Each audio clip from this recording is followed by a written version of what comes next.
भविष्य में अगर अनहोनी होने का डर सता रहा है तो क्या करें, किसे सुने, किससे बात करें। देखिए, डर क्या है? क्या किसी को दुख दिया है, किसी के साथ गलत किया है, किसी को परेशान किया है, या फिर हमारा क्या होगा, मैंने अपना जो परीक्षा दी है उसमें मैं सफल होऊंगा या नहीं होगा। कितने तरह की बातें हमारे और आपके मन में आती रहती हैं। इसीलिए अगर आप साईं बाबा के चरणों में बैठकर अपने आप को इतना समर्पित कर देंगे तो बाबा आपकी हर विनती का जवाब देंगे। हे मेरे साईं, मेरे को इतनी ताकत देना, जो दिया है जन्म आपने, सदा साथ ही रहना। मैं बाबा से ये कहती रहूँगी जीवन पर्यंत और हमेशा कहूँगी, क्योंकि बाबा ने अपने बच्चों से अगर साथ देने का वादा कर दिया है तो वो कभी पीछे नहीं हटते। हे मेरे साईं, हम सब पर दया कीजिए। हे सद्गुरु साईनाथ, आप धन्य हैं। हम आपको नमन करते हैं। जीवन पर्यंत कभी भी आपकी याद हमारे मन से ना जाए, ऐसी विनती करते हैं। भविष्य में क्या होना है ये सिर्फ राम जी ही जानते हैं, लेकिन आपको पता है हम आए दिन अपनी भविष्य के लिए लोगों को अपना हाथ दिखाते हैं। जो होना है सो तो होगा ही।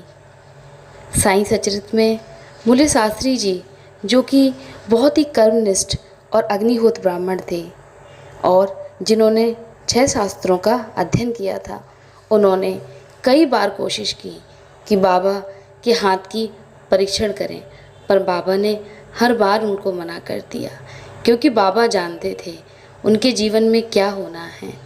लेकिन बाबा ये कहते हैं, किसी के साथ व्यर्थ में समय ना बिताओ और ना बिताने दो। बाबा के जीवन काल में अनेक कहानियाँ हैं। एक दिन महान जोशी श्री नाना साहिब डेंगले ने बापू साहिब बूटी से, जो उस समय शिरडी में ही थे, कहा कि आज का दिन तुम्हारे लिए अत्यंत अशुभ है और जीवन को संकटप्रद है। यह सुनकर बापू साहिब बड़े अधीर होते और चिंता में हो गए। सदैव की भांति बाबा के दर्शन करने गए तो वे बोले कि बाबा, मेरा क्या होगा। बाबा बोले, ये नाना क्या कहते हैं, वे तुम्हारी मृत्यु की भविष्यवाणी कर रहे हैं, परंतु तुम्हें भयभीत होने की किंचित मात्र भी आवश्यकता नहीं है, क्योंकि उनको रणतप गुरुबक ये जाकर कह दो कि देखें काल मेरा किस तरह अपहरण करता है। जब संध्या समय बापू अपने शौच गृह में गए तो वहाँ उन्हें एक सर्प दिखाई दिया। उनके नौकर ने भी सर्प को देख लिया और उसे मारने को एक पत्थर उठाया।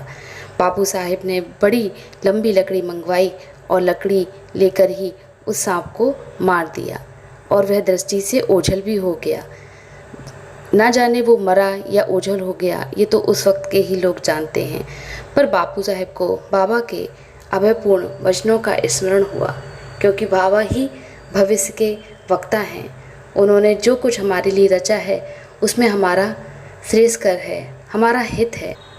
एक भक्त बाबू, जो डॉक्टरी परीक्षा में बैठने के लिए अनवरत अभ्यास कर रहा था, उसने कई जोशियों को अपनी जन्म कुंडली लिखवाई, परंतु सभी ने बतलाया कि इस वर्ष उसके ग्रह उत्तम नहीं हैं। अगले वर्ष परीक्षा में बैठने से ही कुछ लाभ होगा, परंतु उसने हिम्मत नहीं हारी। उसे बड़ी निराशा तो हुई और वह अशांत हो गया। लेकिन उसकी माँ, जो कि शिरडी में थी, उन्होंने बाबा से इस बारे में पूछा। बाबा कहने लगे, अपने पुत्र से कहो कि मुझ पर विश्वास रखे। सब भविष्य कथन तथा जोशियों द्वारा बनाई हुई कुंडलियों को एक कोने में फेंक दें। बस फिर क्या था, बाबा ने जैसे ही कहा और बाबू ने अपना अभ्यास क्रम चालू रखा और शांत चित्त से अपनी सभी जितनी परीक्षाएं थी उसमें उत्तीर्ण हुआ और जो भी भविष्यवक्ता लोगों ने बोला था उन सबको निराधार कर दिया। इसलिए आप अपनी मेहनत पे यकीन कीजिए, किसी की बातों पे नहीं। भविष्य में जो होना है वो तो होगा ही, लेकिन आपको अपना प्रयत्न कभी नहीं रोकना चाहिए और अनहोनी के होने के डर से अपने आप को कभी घबराना नहीं चाहिए, गिरना नहीं चाहिए। आप खुश रहें, इसलिए ही बाबा के भक्त आपको हर दिन प्रतिदिन कुछ न कुछ बताते रहते हैं और आपके साथ साथ अपने जीवन को भी सफल करते हैं। भविष्य में क्या होना है इसके लिए छोड़ दो, बाबा के चरणों में अपना ध्यान लगाइए। ओम साईं।